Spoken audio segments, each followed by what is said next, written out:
Everyone fails sometimes. Everyone falls sometimes. But for some people, they get up and get back on the roads. And I want you to think about what it takes.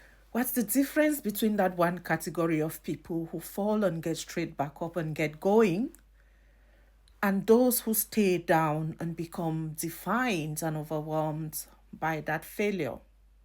Are you somebody who, because of experiences or for whatever reason in your life, you find yourself today in a position where your default thought is, what's the point?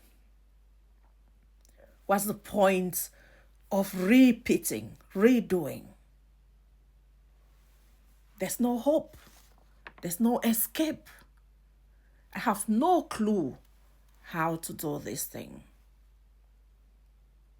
When you stop seeing opportunities in life, or most importantly, when you see those opportunities but you don't see the possibilities in you to make them come true, then you may be stuck, you may be broken, or you may be suffering from something that we are going to discuss today, known as learned helplessness.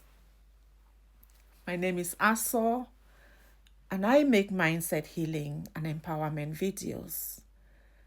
I use everyday topics from my area of expertise as a social worker, from my life as a woman, a mother, and a citizen of the world, to start conversations which will hopefully help you heal, break out of your cycle of brokenness and limitation.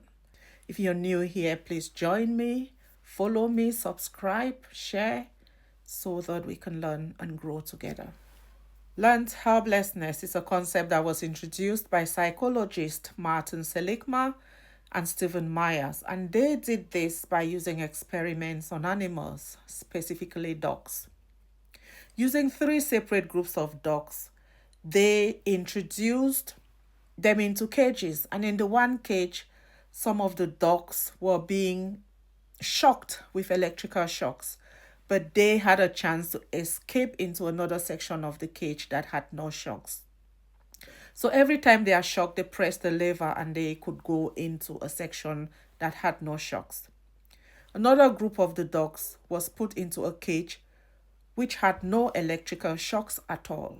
So they were just really comfortable, though caged. And the final group of animals were put into a cage where they were shocked all the time, but they had no chance or choice of escaping that shock. And after this initial phase of the experiment, all 3 groups of the dogs were then put into a controlled cage where the same process was repeated. But the dogs that had not been shocked and those that were shocked but controlled felt like they had the ability to escape that shock, soon left the section of the cage that had shocks and moved into the safety area of the cage. But those dogs that were in the control group, where they were shocked all the time without the ability to escape, they just stayed there and took it. They had learned in their previous cage that it's pointless to attempt. They had given up hope of escape. So they just lay there, knowing that the shock is the way of life in that cage. It's permanent. There's no escaping it. And so transferring that into our life psychologically, there are situations, experiences, challenges that bring us to a point where we feel like there's no return, there's no escape, there's no ability or possibility to do things differently, to see life differently, to be seen and treated differently. And that's when you consciously or unconsciously have learned to feel helpless, to think that you're helpless. Have you ever been in a relationship with somebody who is always right, who is abusive and selfish and toxic to a degree that somehow, without words, you stop challenging, you stop holding them accountable, you stop bringing discussions of certain magnitude to them because you know that it's pointless. They are not going to engage. They are not going to acknowledge. They are not going to accept the fault. Somehow you know that it's like beating a dead horse, talking to this person about that issue, whether it's about trust, about accountability, or about taking responsibility for their own share that they need to do in that relationship or situation that you encounter.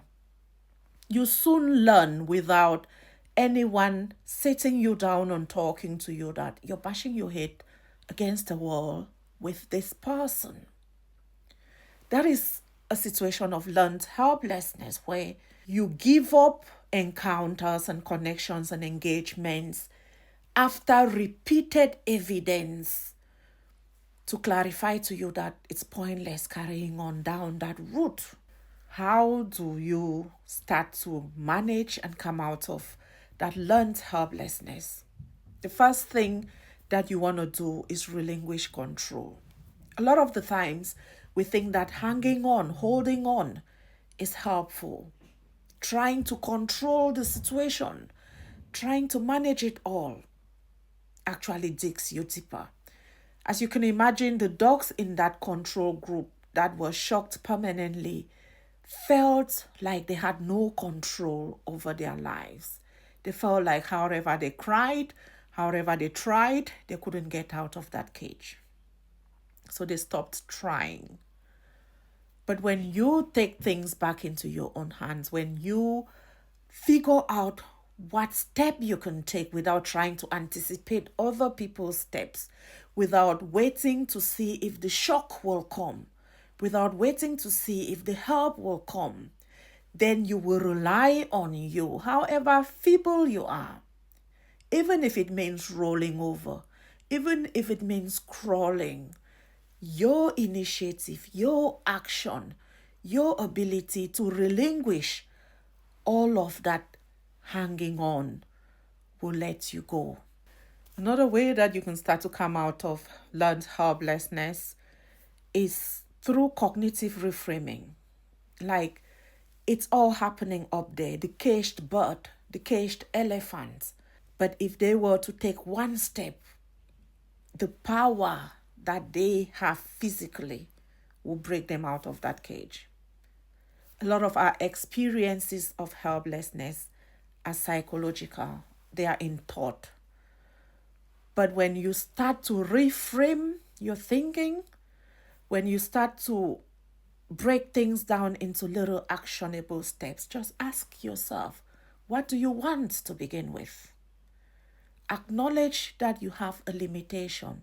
Acknowledge that you have a silent dream, a silent pain.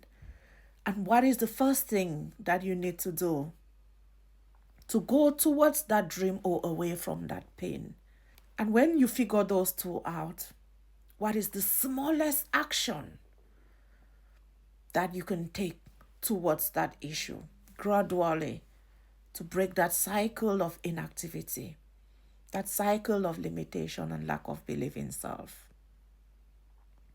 The other thing that you can start doing is start to recreate your optimism. Like what makes you happy, even if it's just food, music, even if it's just something that will make you laugh like a joke.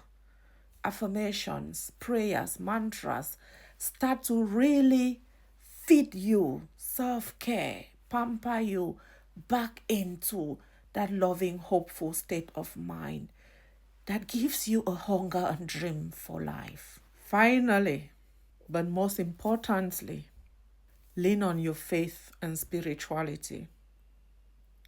Faith is about surrender to a power that is bigger than you without even knowing how it will happen. Faith is having a higher purpose, higher calling that spurs you on beyond the limitations of your own individual needs. When you're at your worst and your darkest and your weakest, that's where you find that strength sometimes if you don't give up. When darkness lurks, when we've suffered for long enough, repeatedly, failed, struggled, we get to that point where we say, what's the point? Enough is enough. And if you've learned anything from this topic of today, it's the fact that we are not dogs. We are human beings with ability to rejuvenate even after brokenness. We are people with the favor of God on our lives. So if not by your power, by His grace. So whatever it is that you are struggling with, that you are sitting in, whatever your own cycle of helplessness, you have mental capacity. You have emotional resilience.